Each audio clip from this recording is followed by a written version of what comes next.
Yes, I met Max for the first time at Blairsville, Georgia, and this is probably about 10 years ago.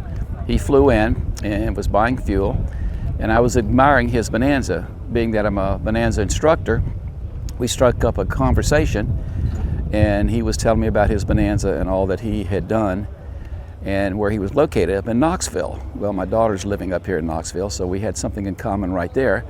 Other than he flew Bonanzas, and that's one of the best aircraft ever built.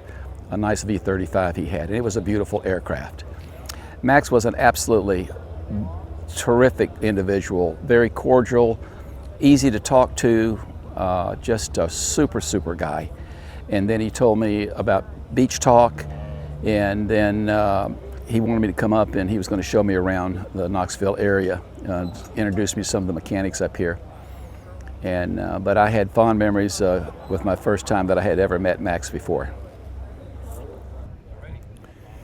Hi, my name is Luke Van Hurl, and I'm here with my wife Nancy, and we own the Red Bonanza. And I have several Max stories, but my favorite one is just after I bought my Bonanza. It was my first high-performance retractable airplane that I owned, and as all of you who have done this before know, there's a lot to learn. There's a lot going on very quickly, and you think this is, the airplane is in front of you instead of you being in front of the airplane. And so I was still new. I had just gotten my instrument rating, and I heard through Beach Talk, of course, which is how we all met, about this fly-in in Knoxville. So, I get my chart out, I look it up on my iPad, and I said, yep, I can do that. But still being fairly green, and the weather looked a little bit questionable. I wasn't used yet to flying into a lot of new, strange to me airports. So I got a hold of Max through Beach Talk. I said, Max, I'd like to come, but I'm anxious, I'm nervous, I haven't done this before. 3 hours later, we literally were on the phone for 3 hours, he talked me through every phase of planning it, of checking the weather, of even the approach speeds to use, etc. And up to the day of the flight itself, because in those days I didn't come down on Friday, I just came on Saturday for the day and back. He called me and he said, look, I checked the weather for you, and everything looks fine, you're going to be fine. And I got to thinking, I had never met this man. And here he was treating me like a long lost brother, and like my CFI would be. And he just gave me all the confidence in the world. And then I landed here, and I probably sounded a lot like that airplane there. And there was Max on his golf cart with his dog with a little kerchief on, and he embraced me like I said, like he was a long lost brother. And I will never forget Max. He just made me feel welcome. He made me feel more comfortable in my own airplane. He gave me some manifold pressures that I still use today.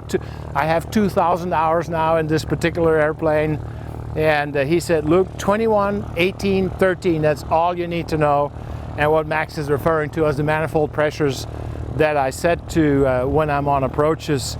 And still to this day, whenever I do an approach, and I do as many instrument approaches as I can, I always use 21, 18, 13, which gets you exactly where you want to be. And I think of Max every time I do that. And Max, you are a true Southern gentleman in the truest possible sense of the word. I want to thank you for what you did for me. I want to thank you what you did for the pilot community. And you're just a wonderful person. In Jewish, they would call you a mensch, and you are a real mensch. And I thank you, Max. Thank you. Hey, Beach Talk brothers, just a quick story about Max. I first met Max when I started flying about 5 years ago. So that would have been about 2014. And he welcomed me. Every time I called him, he always took my phone call. He was always willing to share his wisdom. And then once he even told me, don't come to the fly-in, Don, it doesn't look like a good day to be over the mountains. So that was just the kind of guy Max was. He spoke highly of everybody at Beach Talk. Of course, he poured a lot into our culture and what made the website great and the community that we all share.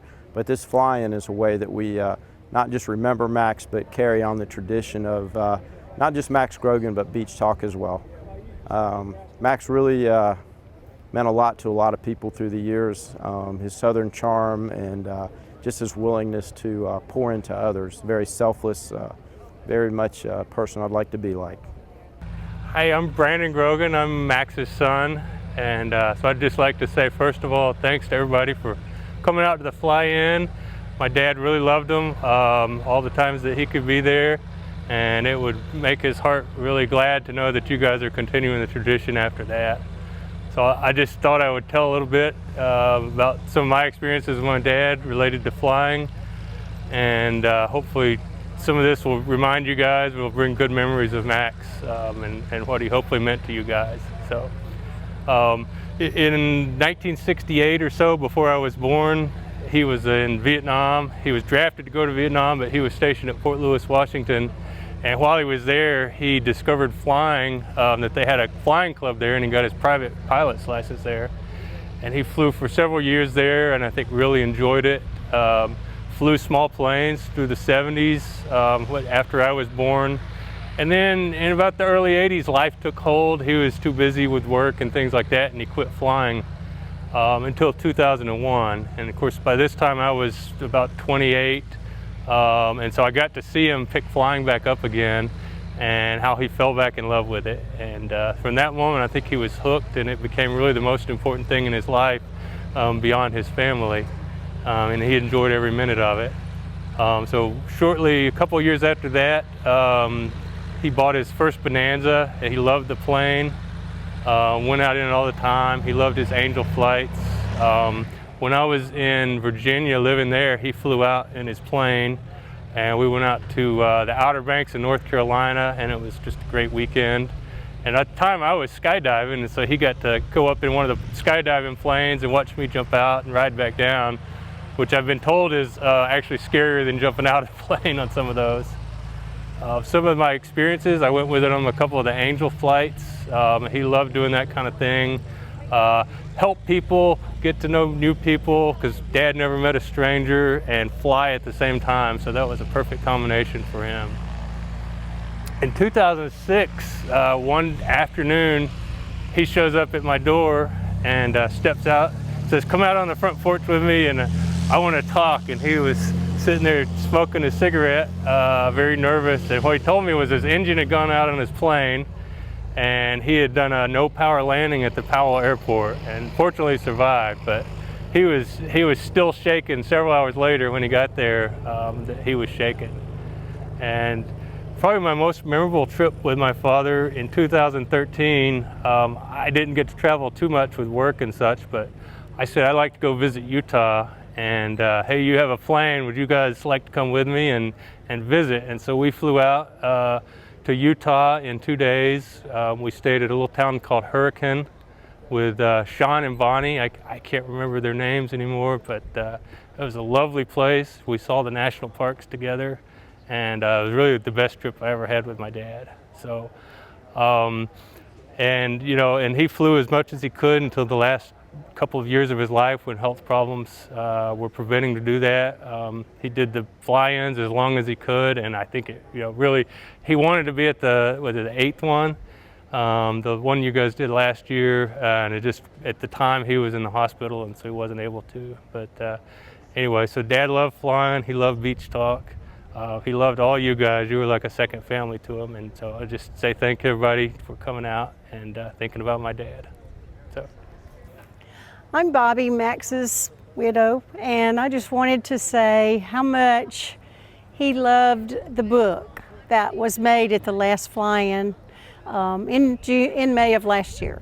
He was in the hospital, and when I received it, and I took it to the room, and he wanted me to read every message that was in there. We looked at each page, I read him your messages, and he cried. That was the last thing that he ever acknowledged to my memory.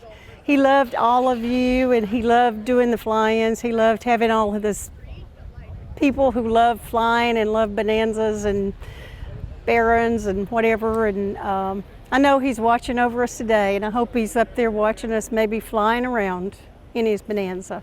Thank you all. So I started getting interested in who this Max Grogan guy was right after I joined Beach Talk back in 2012. And he had such great writings that he posted. He had some great stories, just really interesting things. So when he put up a post for, hey, you guys come to Knoxville for a fly-in, it was May of 2013, the first time he did that. And I thought, great. And I came up and I got to meet him. And because I get up and fly early, came up here. I was like the first one hitting Knoxville that morning.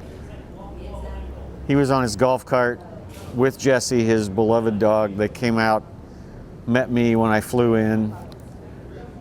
He took me back to his hangar, where we shared something to drink, talked. It was like I was his best friend. After that, I always felt like I was his friend, and that was a quality that Max had that hardly anybody else has. He had a warmth. He had the ability to just immediately connect with everybody who came. And so then in May and October in 2013, 14, 15, 16, he kept doing those fly-ins, and literally hundreds of people came over the years, and everybody always had the same feeling, the same impression of Max. He was a gentleman. Everybody was his friend. He would do anything for you, anything. Anybody who was stranded somewhere, he'd get them. Anybody who wanted to see what it was like to fly, he'd invite them up, take them on a flight. Just a absolute one-of-a-kind person. We miss him tremendously. We're just so happy we can keep the tradition going a little bit with bringing people here and still fellowshipping and having fun with other pilots and families and having a good time. Had he not started all this, I wouldn't know all these people, really. And it's just a bunch of great people. So thank you, Max. We appreciate it.